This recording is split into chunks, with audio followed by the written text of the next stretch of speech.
right. Hello, everybody. Thank you so much for being here today on this very special event, the art and science of early cancer detection, marrying medical science with data science to cure cancer. My name is Yousuf Alam. I am the Business Development Associate here at accentedge, where we sell the world's most profound digital biomarker cancer detection technology. We're currently working with Herbert Irving Cancer Center with a very special team there.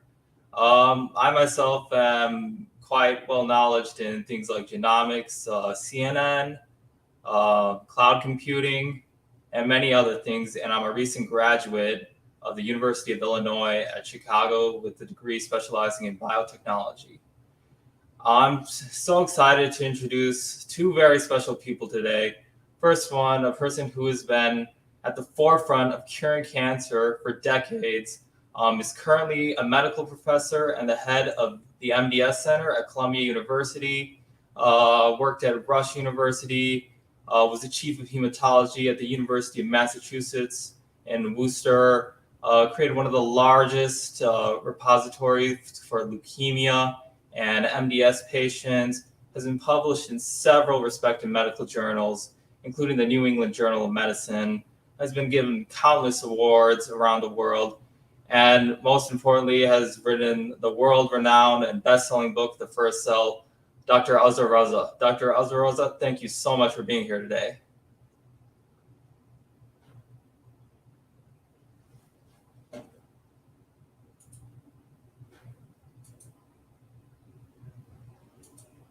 And also with us today, who is a world-renowned expert in data science, is currently the head of our data science team at accentedge, has a PhD, and is also an academic, Dr. Zainab Zaidi. Dr. Zainab Zaidi, thank you so much for being here today. Thank you. And also to the audience, if you have any questions, please feel free to ask them in the chat. We will answer them right after the presentation. All right, thank you. So first, I want to start with Dr. Raza. I want to first ask you about your book, The First Cell. What inspired you to write this book? What drove you to write it, basically?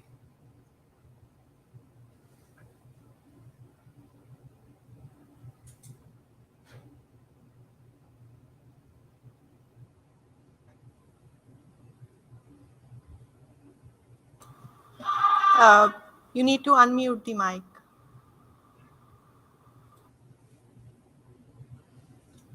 All right.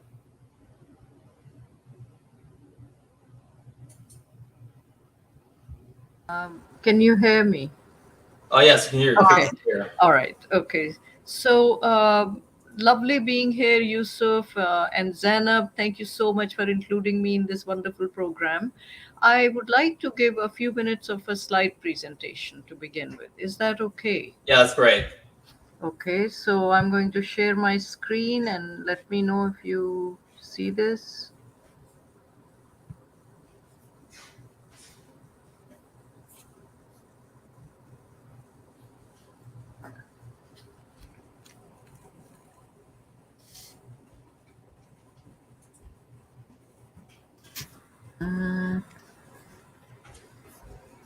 Can you see my screen?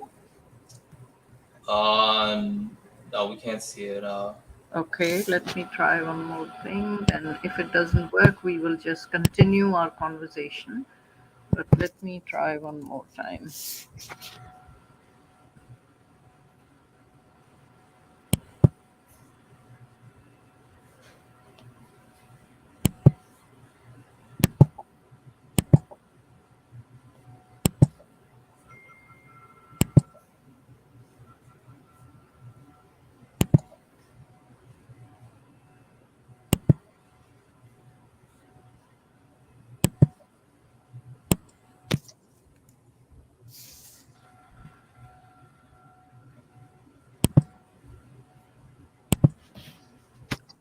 Okay, can you see it? I think it's loading now.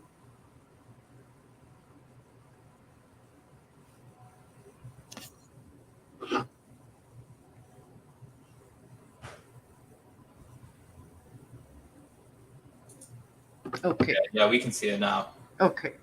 I'm sorry about it. Took a few minutes. No, it's fine. So, what I wanted to show everybody was very briefly introduce you to what the issues really are. And it seems that President Nixon declared war on cancer 50 years ago, but and he said that he would eliminate cancer by 1976. Unfortunately, 1976 came, Nixon was gone, cancer was still being cancer. And now, 50 years and $250 billion later, even the fundamental questions about cancer remain unanswered. And 30 million people have succumbed to cancer since 1971, hundreds of times more than in all the wars combined for the USA. I call it America's longest war, this war on cancer. Now, look at the age adjusted mortality, which now is still the same as it was in 1930. This is a very sobering curve. Yes, there is a 1% decline, but it's largely due to preventive measures like anti smoking campaigns and early detection of cancer. The human genome, which was the sequencing, was awaited for 20 years. Finally, it was sequenced. We were hoping to find mutations that would cure all diseases. Unfortunately, that was completely sequenced by 2000, and it has not helped greatly in actually any disease, but especially in cancer. Uh, Here is my call to everybody, which is that what we have been doing until now is trying to kill every last cancer cell. And that has not succeeded. I'm saying we need to change our strategy and shift our focus to finding and eliminating the first cell. And this is why I wanted to give the talk before Yousuf, because your question is so pertinent. What made me write this book, The First Cell? And I want everyone to come on this journey with me just for a couple of more minutes. So I began by studying this very deadly acute myeloid leukemia, a cancer of the bone marrow, and treating these patients. But very quickly, it became clear to me that in my lifetime, this disease will not be cured. So I said, well, I should not wait for the disease to declare itself. It's too late. I should try to find people who are, in fact, at risk of getting leukemia rather than once they are diagnosed with leukemia. So when I asked this question, it turned out that there is a group of people who are at risk of acute myeloid leukemia, and they are called myelodysplastic syndromes. And my idea was, well, why don't we intercept before this pre-leukemia becomes leukemia? And with this in mind, I started to save samples on my patients in 1984, just banking blood and marrow samples. And today I have more than 60,000 samples longitudinally obtained in this tissue repository, the world's most unique, largest tissue collection, collected by a single investigator. I still do the bone marrows myself. And Zainab and Yousuf, I hope you'll come and spend time in my lab, and both of you will see me drawing bloods on my patients, not just doing bone marrows. Now, the whole idea is we can perform multiomics to trace back to the first cell. And this is what we want to do. I hope that in collaboration with accentedge, we identify 100 patients who had MDS, and then they made the phase transition to becoming AML. Now we have all the samples from pre-leukemia phase and leukemia phase. The question we want to ask is, why did some people make this shift in less than a year and others took more than 5 years to do it? What is the difference in the multiomics of these patients compared to these? We have all the data, we have samples from normal individuals. Now we want to do all these multiomics like genomics, proteomics, transcriptomics, metabolomics, methylation markers. And once we have this huge petabytes of data, only artificial intelligence is able to give the answer, to put it all together and come up with some signature that I may not recognize, but AI recognizes and is saying This is why these group of patients developed leukemia in 1 year and these took more than 5 years. Well, then once we have this unique prognostic biomarker signature, it becomes essential to go back and confirm and validate the signature in thousands of patients from our tissue repository. And not only retrospective, but now because I have a very busy clinic, we can go prospective and say, okay, this patient came to see me today in clinic. This is the signature. How confident do I feel in predicting and telling the patient that, look, don't worry, you have more than 5 years to live. You see what I'm saying? That we need a discovery phase and then a validation phase. So basically, this was our answer to liquid tumors, the tissue repository combining these data. But what about solid cancers? Those are the most common cancers. There is no large tissue bank on individuals at risk. Who are the people at risk of getting solid tumors? This is a question I asked myself, and it turns out that who is at risk of solid tumors also is 1 in 5 new cancers occur in a cancer survivor. So if we have 1.8 million new cancers diagnosed in this year, then 350,000 will occur in a cancer survivor. In other words, cancer survivors are at high risk of developing a second cancer. I'm not talking about recurrence. I'm saying a new cancer. So anyone in this audience who is a cancer survivor, please don't get anxious. There is a slight increase in risk, very slight compared to normal, for anyone who's a cancer survivor. However, when you look at actually people who are diagnosed, then 1 in 5 is a cancer survivor. You see, there's a big difference in that. Your risk of getting a cancer, if you're a cancer survivor, is only 13% higher, which is a nothing risk, really. But as I said, once it's diagnosed, this number dominates. So, this is what I did. I created an oncology think tank, 30 leaders from academia and industry, and the academic institutions are some of the best in the country. Columbia, MD Anderson, Harvard, University of Chicago, Johns Hopkins, you can go down the list. These are the best places. And what I proposed is that why don't we build a tissue bank between all of us, collect samples on cancer survivors. And we published our findings, our opinion paper that we must find ways to detect cancer much earlier, members of the oncology think tank last year. And it has now led to the development of the first cell coalition for cancer survivors. We are collecting the following samples twice a year on cancer survivors: blood, saliva, urine, feces, hair, and nail. These are just being banked. Do you know, to create this bank alone between 8 institutions costs $22 million, which I was able to raise last year. So this has started already. We at Columbia are collecting between 5 and 10 cancer survivors every day.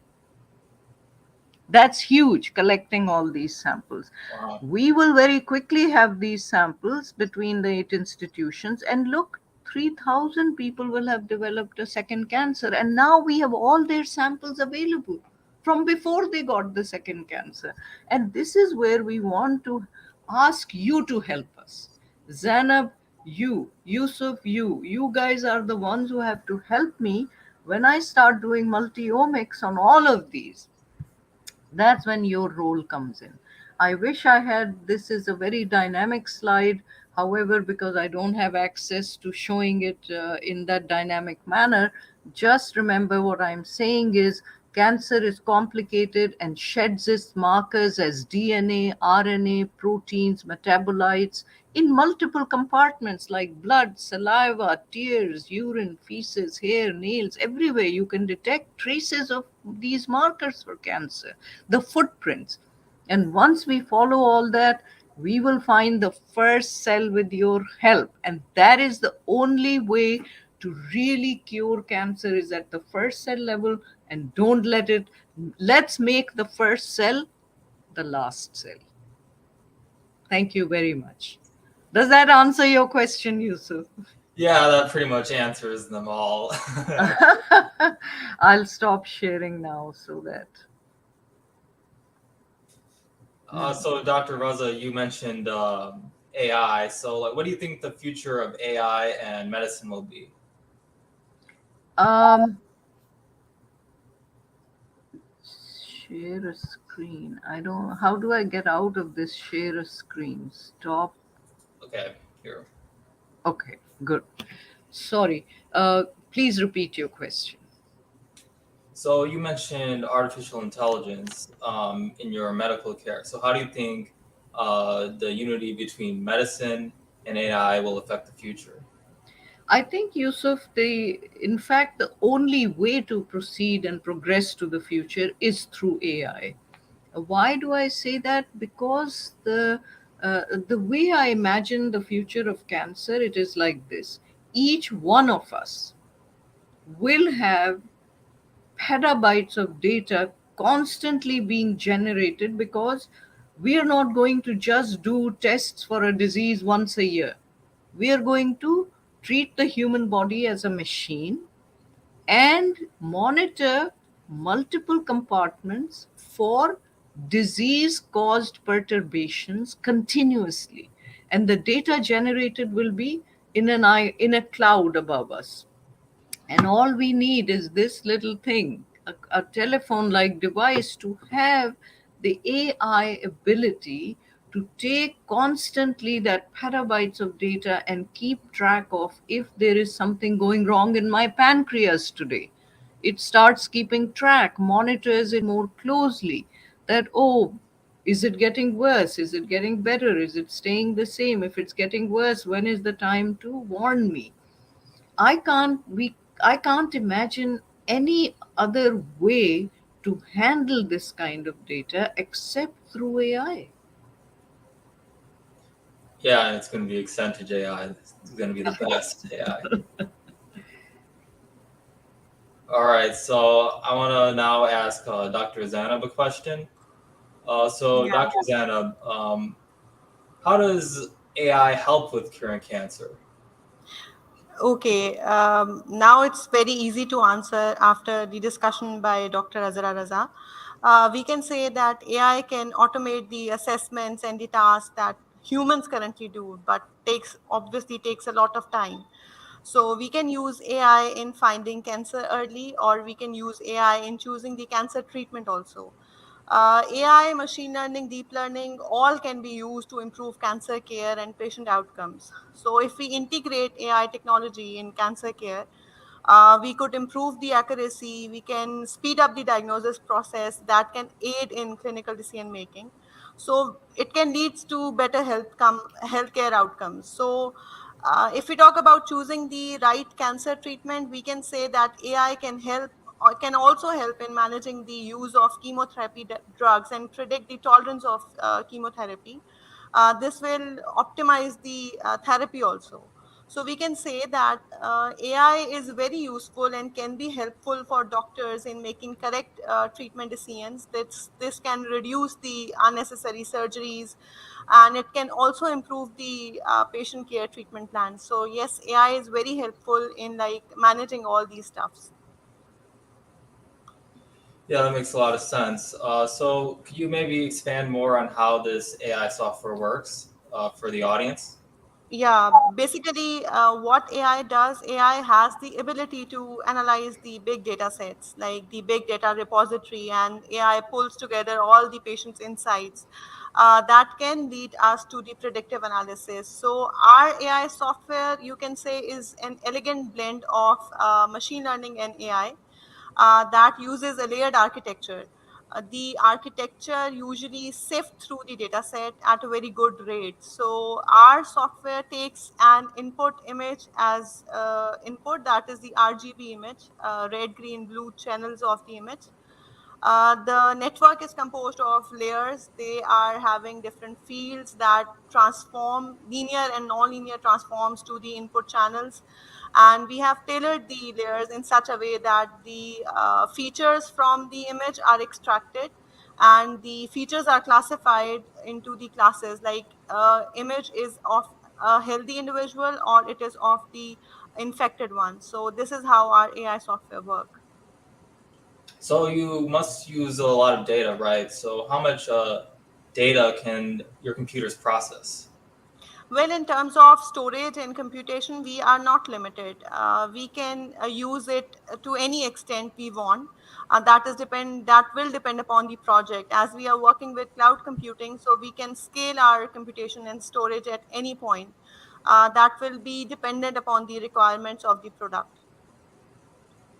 So do these computers operate on the cloud primarily? Yeah, they operate on cloud. All right. Can you explain the algorithm, the CNN, for our audience?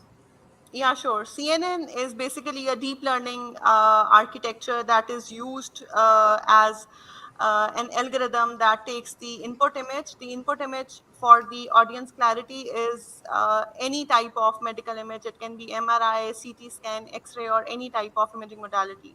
So basically, it takes that input image, it assigns some importance to the various objects or the aspects of the image, and it basically learns by some parameters that are the weights and the biases, and it uses those weights and bites to like classify the image as healthy or abnormal.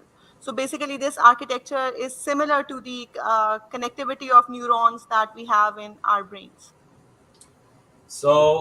Can your artificial intelligence only detect like one type of cancer? Like, for example, could it only detect brain cancer, or could it detect multiple different types of cancers? No, we are open to it, and even AI can be used in any type of disease diagnosis. We are not limited to cancer only, but obviously, cancer is one of our scope. So it depends upon the availability of the data set. That how much classes do we have in our data set, and what is the number of images and the number of classes that we have. So we are already working on collaborating with research centers and universities to access more data so that we can work on different types of cancer. All right. So that's all the questions I have for the both of you. Thank you so much for answering my questions. It was a great help. We're now going to turn to the audience and see if they have any questions. Please feel free to ask a question right now if you haven't. Let's see. All right. Nozat Cosme says, "Good morning from Vancouver." Good morning. All right. Shaheem Nakvi says, "Watching from Toronto." Hello from Toronto. Okay.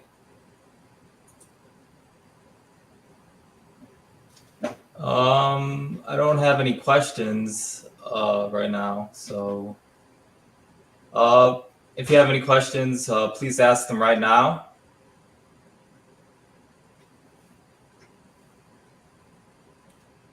All right.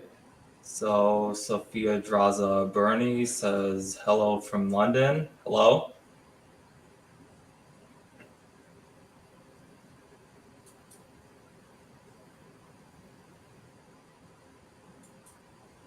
Shamheem Nakvi says that program was very informative.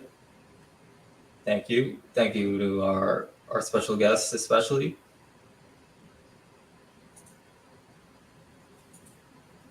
Afshin Alam says, "Hello from Chicago." Hello. All right. Afshin Alam has a question. Could you please type it in, please, for so either Dr. Raza or Dr. Zainab can answer it.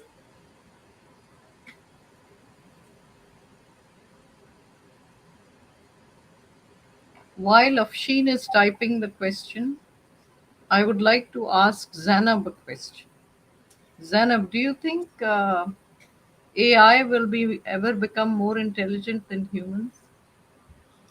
Well, we learn from our experiences, and we have different experiences from which we learn. But you can say AI is still dependent upon the data set.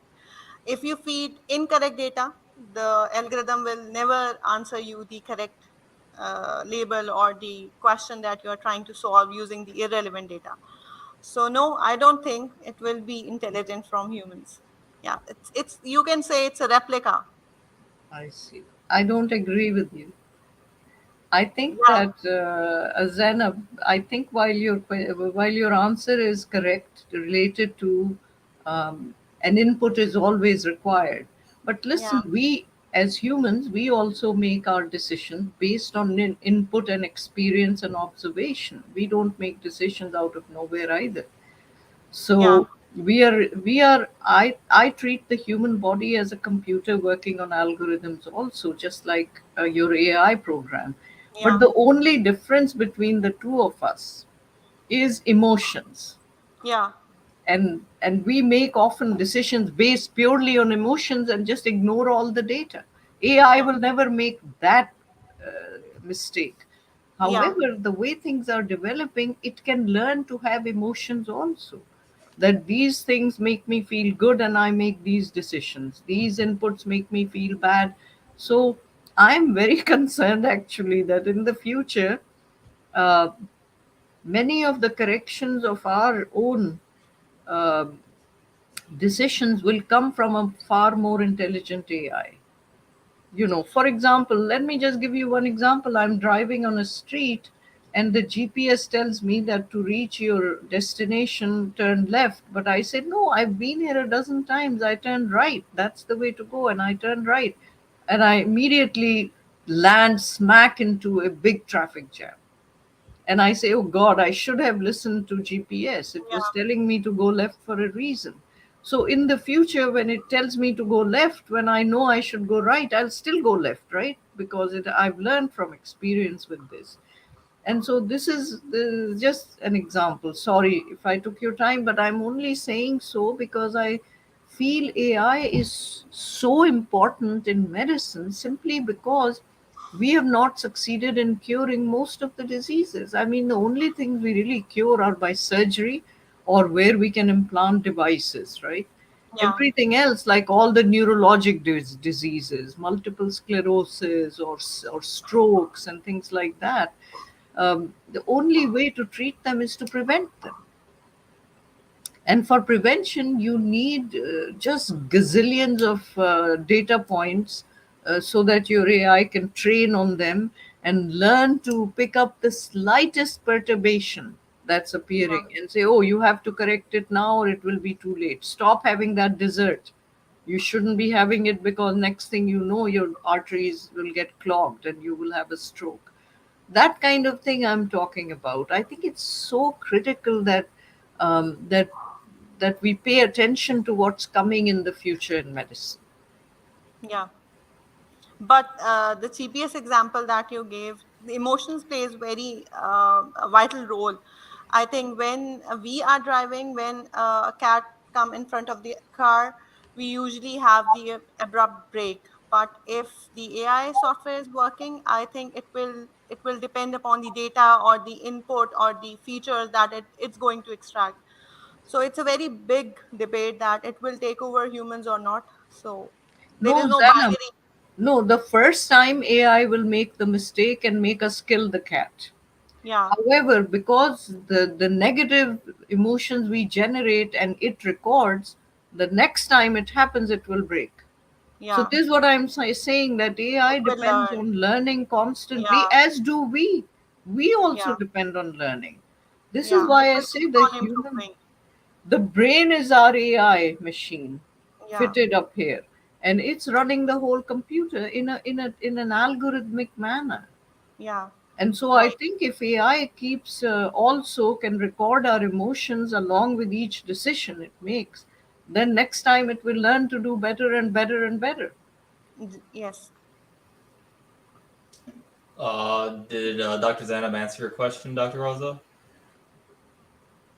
Yes, beautifully. Dr. Zanab is amazing. That's great.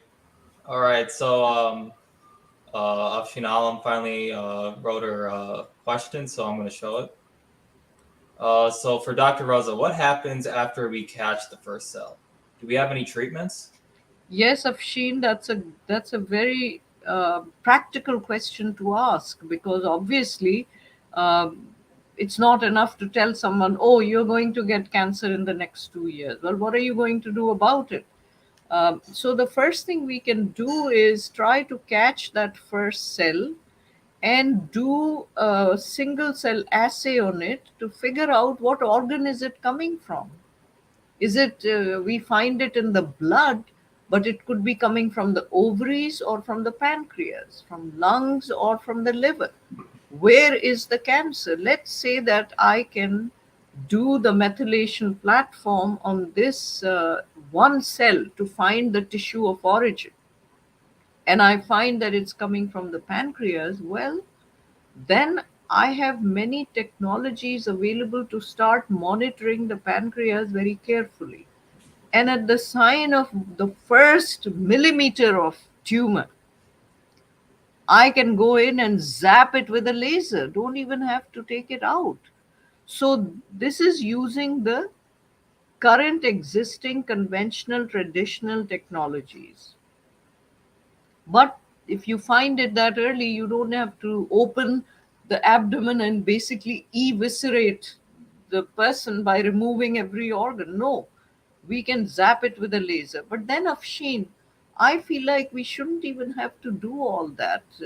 All those investigations and PET scans and scanners to find the tissue of origin. No, as soon as we find the first cell, we should be able to find such unique markers on that cell that we can target it with the latest technology, and killing one or two cells is not going to hurt the person at all, but it will remove the risk of cancer. So, what is our challenge? Our challenge is to study, to really do everything we can to find the first cell, and we are finding it. I mean, there are now dozens and dozens of papers in the literature where new devices and machines have been developed to simply take a drop of blood from you, run it through the machine, and see if we are able to detect these abnormal cells which indicate the presence of a malignant process somewhere. And these devices have been around for 10 years. The data are maturing now, and people are feeling more and more confident in bringing these to the front line of screening.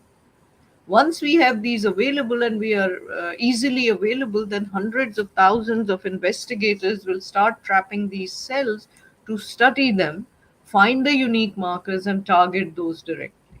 I'm so confident because my own lab is halfway there doing it very, very effectively. So, your answer is, what happens after we catch the first cell? My answer is, right now, today, if we catch it, we use the conventional approaches to figure out where it's coming from, monitor that organ, and remove the damage. But in the future, we will target the first cell without having to find out where it's coming from. Just go in and kill it. All right, thank you for the question, Afshin Alam. So we have another question from Shaheen Naqvi. So how do we deal emotionally when we break the news to patients and their families? I think that's for Dr. Raza. Thank you so much, Shamim. And Yusuf, just because you are a young man who's conducting this webinar with such poise and composure, I'm just wanted to give you one hint that the first question is always takes time. People are hesitant to ask, but once you break through the first question, then the next 20 will come in quick succession. Yeah. So I'm very happy that Afshin was able to break that barrier. And now Shamim has asked a very important question. How do we deal emotionally when we break the news to the patients and their families? So Shamim, I wrote this story in my book, The First Cell. And not that I'm trying to sell my book, but you can claim a free copy of the book at my expense. If you just go on my website, and it's azraraza.com, click on it, and there will be a message that will be flashing saying, claim your free copy of the book. Please, everybody on this webinar, You're all welcome, no matter where you are living. Just go in, click, and get your free copy. So, the story I told was that I came from Pakistan as a fresh medical graduate to America. And I started, before I even did my residency, I started working at Roswell Park Cancer Center in doing a fellowship. I was finding it very hard at the age of 24 to be telling people their diagnosis and really breaking the bad news. And it just so happened that one of the great psychologists of the time, Dr. Elizabeth Kubler-Ross, happened to come and give grand rounds. She has written the book, very famous book called On Death and Dying. And she says that there are stages of grief going from denial, uh, rebellion, depression, acceptance kind of thing. So I asked her this question. I said, Dr. Kubler-Ross, I don't know how to break the news to the patients. How should I do it? And do you know, without batting an eyelid, without hesitating for a fraction of a second, she immediately said, never volunteer the news. Now, never volunteer the horrible information, which means I said, how do I get away with it? She said, well, you have to tell them that they have cancer, but you don't have to volunteer anything like you have 3 months to live. Because, first of all, you don't know. Patients always surprise us. When you say to them 3 months to live, they're sure to live 5 years. And then how badly are you going to feel? And second, she said, if most people don't want to know, this is how humans deal with death and bad news is we don't want to know all the details. So she said there are a few people who will want to know and they will ask you. But even to them, you should qualify by saying, I don't know for sure, but it doesn't look good, and this is what. But for the rest, look, you are there to take care of them in every way possible. And yes, it is a very deeply emotional journey, but the way I deal with it is that hope is the subject of all our actions mainly, meaning everything we do, we have a hope that it will turn out in a good way, right? It is the subject of all our action. But once there's no hope, then you can't look ahead and say, oh, it will turn out, because you don't have the time. Then now becomes important. How you are behaving now, how are you enjoying this moment, what is the right thing you should be doing now. So even when people start asking me questions which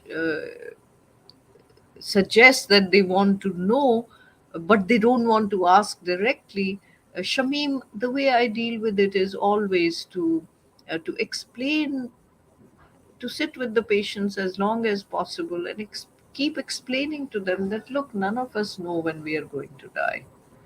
Don't worry about, um, the kind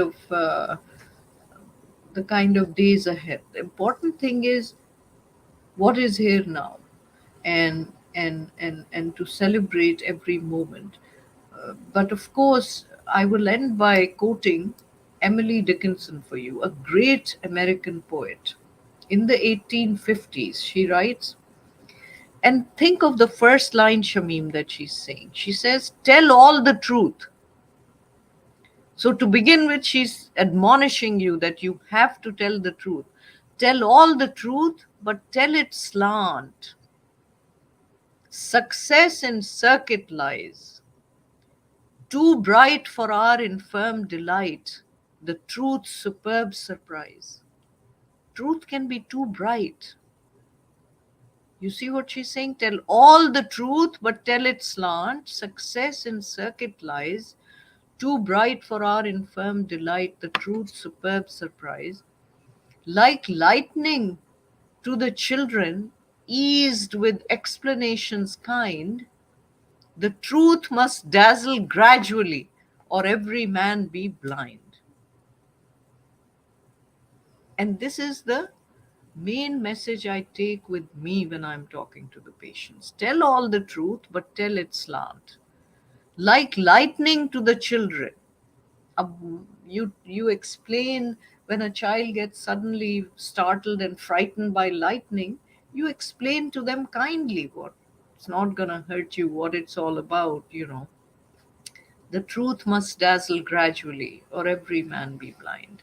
I think no more profound words are possible than this. Except, of course, Ghalib, but this is not a moment to quote Ghalib. So I will end by with the words of Emily Dickinson. Thank you. All right, thank you for the question, Shamim. If Hassan says hi from Kuala Lumpur, hello.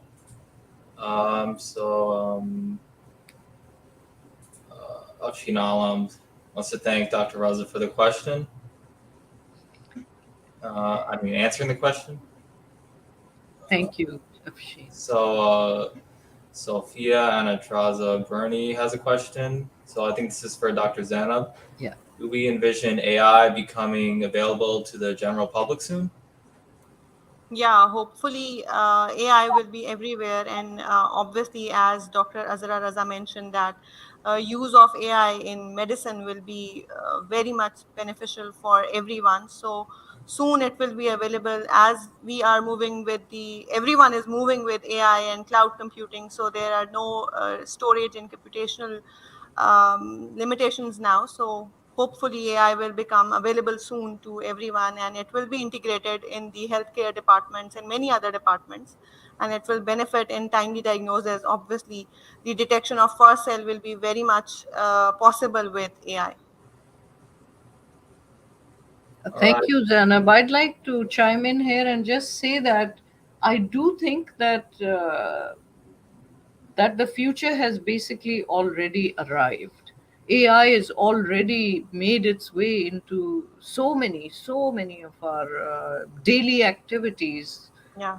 It's hard to even start computing all the ways in which AI is controlling us. I mean, just think of driving a Tesla, and the whole thing is just computerized. All these things have been developed on the basis of AI.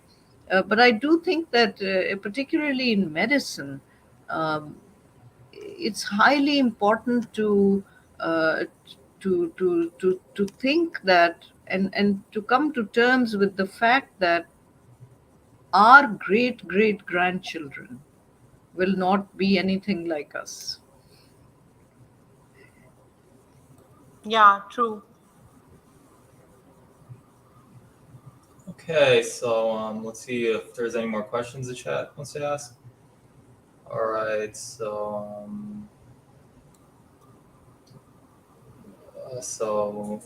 you know, hope is the subject of all our actions. Wow. Okay, Shamim Nakvi, I think, wants to thank Dr. Raza. Thank you, Shamim. Okay, and Sayed Alam has a question. Do we expect to see any resistance from pharma companies that produce cancer treating drugs? Very important question, because we're living in a capitalist society and everything is based on competition. And my feeling, Sayed, here is that my goal in life has been early detection of cancer and prevention. Going back to 1984, I am someone who has never wavered from it. I think if you talk to me about what are my two important contributions to in all these 40 years of working, I would say the first is to insist on early detection, and the second is to insist on use of human tissue for studying human diseases. Do not study mice and try to apply the data from there to humans, because it's put us behind by 50 years, hasn't done anything for us. I think that the pharma company, the biotechnology industry, everyone is recognizing that whatever targets we were trying to chase down were overpromised and have underdelivered. You can see that stocks for biotechnology are falling dramatically. The investments are falling dramatically because Where are the cancer cures you promised? 10 years ago, CAR Ts were introduced. Where are all the diseases being treated by it? So, recognizing all of this, I believe that the whole field is ready for a new model. And this is why I say that accentedge, working with the Herbert Irving Cancer Center, Columbia University, can take the lead in shifting that paradigm. That look, if you want to shift the paradigm, you don't like the way present things are done, you have to show the success of the new paradigm. Once we identify by showing success, even in a few thousand patients with from the tissue repository, once we show that we can successfully even predict the prognosis of the patient, who will live 1 year, who will live 5 years, who will live beyond 10 years, that is huge, Sayyid. Preventive ways will follow. But all that will come, I'm saying, from studying human tissue, using AI to study the multi-omic stuff. And then once we set that new goal, that early detection is better than chasing the last cell, once we set the new goal and financially incentivize it, then believe me, everybody and their grandmother will be rushing after that, because the pharma industry will realize that there is money to be had now, because instead of having 1.8 million new cases of cancer one per year and have a fraction of them that their company can treat, suddenly they have 300 million people in America who need to be monitored for the first cell. Think of what I'm saying. So in fact, if they are clever and if they are far-sighted and have a vision like you have, Sayyid, then I think they will, in fact, recognize the importance of shifting the paradigm, changing their goals, and being the first to get there, or not miss the boat at least. All right, thank you for the question, Said Alam. So let me check if there's any more questions. All right, so Sophia Anadraz says thank you. Okay. Shameen liked the poetry a lot. Thank you, Shameen. Lizeth Cosme has a question. What is the biggest obstacle currently present to achieving public availability? So I'm not clear about availability of what.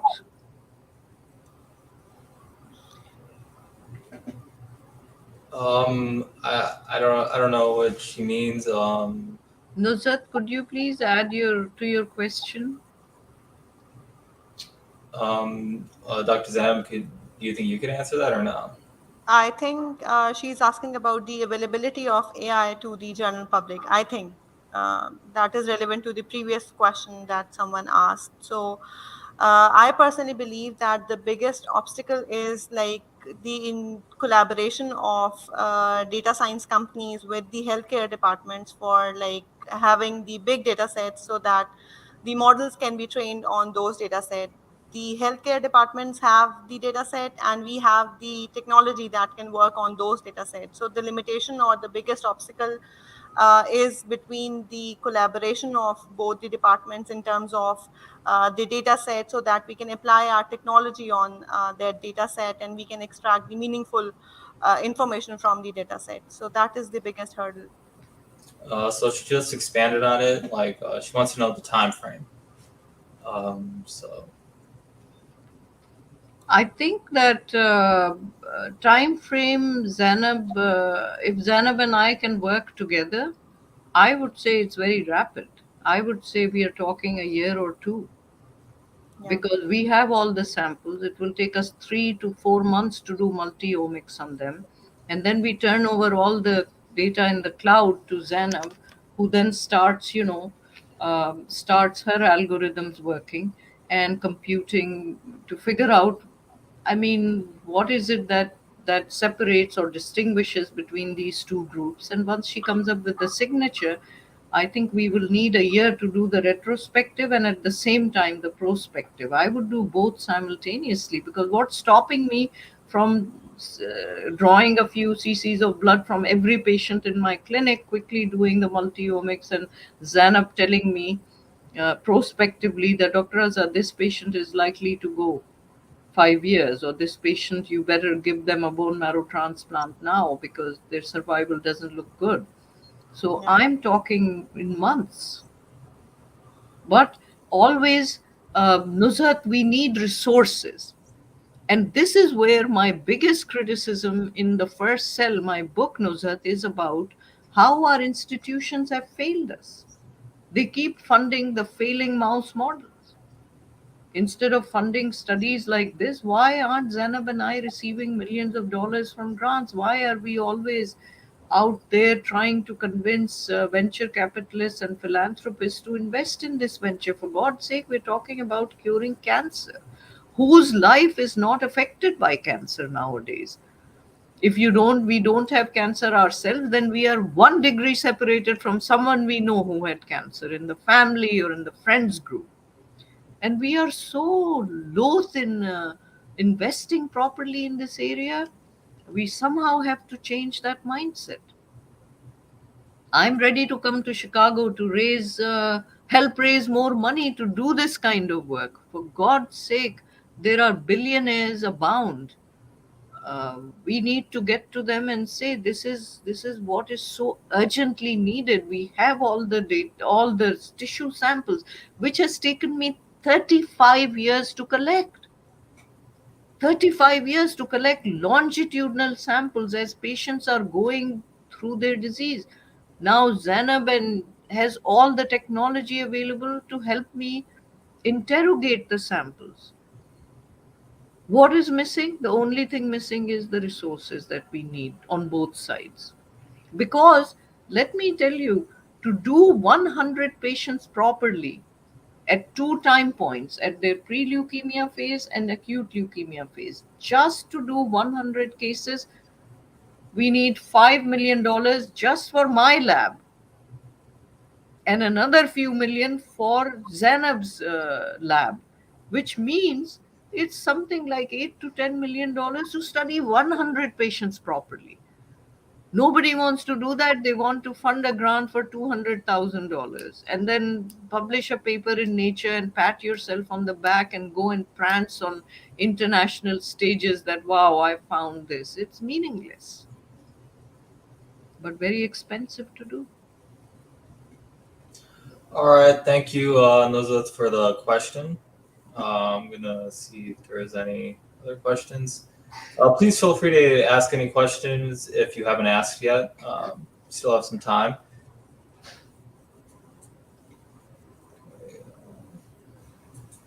Okay, Afshin was very happy. Time is now.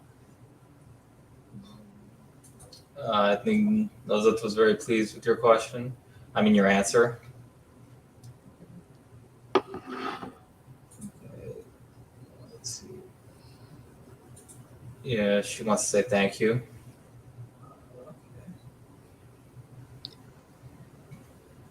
Let's see, is there anything I missed?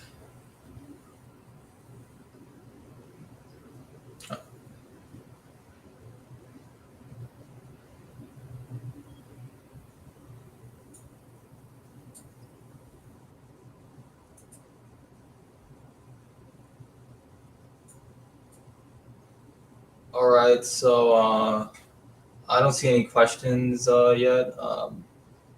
Uh, Dr. Rosa, do you still have time to wait for more questions? Yes, of course. I think we have 5 more minutes, and I would like to essentially summarize our situation, my situation, Yusuf, if you don't mind, while we are waiting for questions. And if a question shows up, I'll shut up. But I wanted to share with the audience the fact that I got interested in cancer as a teenager. And the reason I got interested was, well, first of all, I was growing up in Karachi, Pakistan. Karachi in those days was not the kind of hopping, dynamic city that you see today. It was much quieter and and manageable. And used to read a lot, as you can see. I still do. I still read 2 to 3 books a week. I think it's my most relaxing time is to really lose myself in the books. So, as a teenager, when I started reading about cancer, two things fascinated me. And Yusuf, maybe you will go into medicine. I don't know. You're so young. You could go anywhere, probably acting or medicine or physics. I don't know. But if you go into medicine, then oncology should be the thing for you to do. Why? Because look at this fascinating question. As a teenager, I read that number one, a cancer cell is born in our body with the ability. So we give birth ourselves to a cell that can live forever. It's literally a new species within our body which follows the Darwinian principles of evolution by natural selection. We give birth to this species. So I said, oh my God, no other life form on the planet Earth has achieved this immortality. So, if I can unlock the secret of how this cell became immortal, I can cure aging. That was my first fascination at the intellectual level. My second fascination uh, happened when I read that a book that compared the human body to like a state, and all the cells are its citizens, and the citizens are supposed to stay in their homes. So, for example, ovarian cells must stay in the ovaries, lung cells should stay in the lungs, liver cells have to stay in the liver. Only in cancer, they walk out. Liver cells walk out and land up as metastases in the lungs or the bones or the brain. How is that happening? How are liver cells and pancreatic cells, ovarian cells, prostate cells walking out of the organs? Do you know no one has answered either of these questions, including me? I hate myself. I feel such a failure every day of my life because I treat 30 to 40 cancer patients a day and they're dying. I'm not able to help them any more than I was in 1977. And that is enough to make me suicidal. The only thing that keeps me going is that no, I have hope with young people like Yusuf and Zainab that they will take the baton and carry it on. That at least we have brought it to this level. And so I wanted to say those two things were the intellectual fascination. But once I started med school, Yusuf, I met my first cancer patient, and that's when I was emotionally ravished. Instantly, I decided that the rest of my life will be spent in trying to reduce the suffering and the anguish of these patients. And so the intellectual fascination became married to the emotional investment. And these two have been the engine driving me continuously throughout my life, professional life, has not allowed me to ever become depressed or discouraged to the point where I become catatonic and just stop doing things. No, it keeps spurring me on to do better and better. And let me end by quoting a शेर by Ghalib. Kaavish का दिल करे है तकाजा की है हनूज नाखुन पे कर्ज उस गिरहे नीम बाज का, which simply means that the heart is constantly telling us to struggle and keep working and keep trying. Why? Ghalib says, because as long as there is one single knot in the universe left half undone, we have to keep trying. Thank you so much, Dr. Raza. That was so insightful. So I saw the chat moving. So let me see. Let me see if there's anyone asked any questions.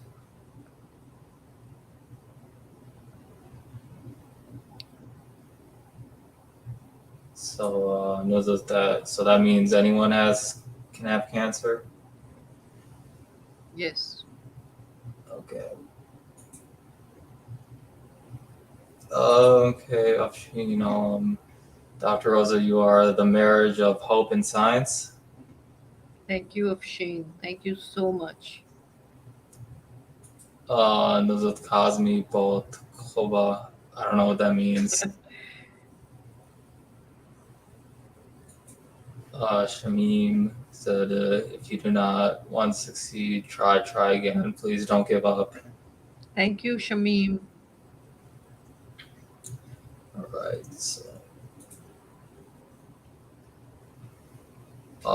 Dr. Raza, do you still have time to ask questions, or do you want to close? I think we can close because I'm so sorry I kept 1 hour for your webinar. All right, that's fine. That's good. Dr. Zainab, do you want to have a closing statement too? No, thank you so much, Dr. Azra Raza, for your time and for the information that you gave through this webinar. Thank you, Zainab, for being on this webinar with me. I feel honored and I feel flattered when young people pay any attention to me.